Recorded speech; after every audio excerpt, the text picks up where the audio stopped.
안녕하세요. 이지수 청년입니다. 오늘 저는 자유를 지키기 위해 하나님이 세운 지도자 이승만 대통령에 대해 말씀드리고자 합니다.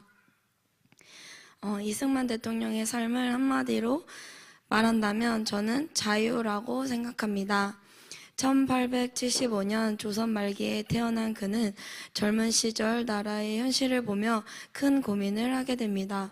당시 조선은 부패한 정치와 외세의 압력 속에서 점점 힘을 잃어가고 있었습니다. 나라의 미래를 걱정하던 그는 독립운동에 참여하게 되었고 그 과정에서 체포되어 감옥에 갇히게 됩니다. 하지만 바로 그 감옥에서 그의 인생을 바꾸는 사건이 일어납니다. 바로 성경을 읽게 된 것입니다. 그는 감옥에서 성경을 읽으며 하나님을 깊이 만나게 되었고 이후 그의 인생의 방향은 완전히 달라지게 됩니다. 그는 나라의 독립과 자유를 위한 싸움을 단순한 정치운동이 아니라 하나님께서 맡기신 사명으로 받아들이게 됩니다.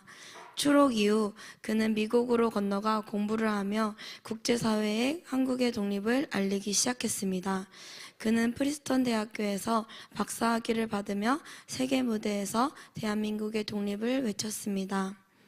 그리고 1945년 광복 이후 혼란한 상황 속에서 그는 대한민국이 자유민주주의 국가로 세워져야 한다고 주장했습니다.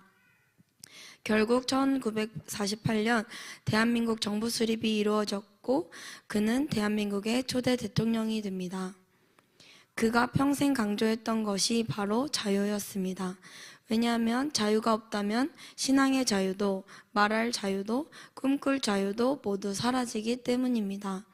그래서 그는 자유 대한민국을 세우기 위해 평생을 싸웠습니다. 사랑하는 청년 여러분, 오늘 우리가 누리고 있는 자유는 그냥 주어진 것이 아닙니다. 누군가는 그 자유를 위해 싸웠고, 누군가는 그 자유를 위해 기도했고, 누군가는 그 자유를 지키기 위해 자신의 인생을 바쳤습니다.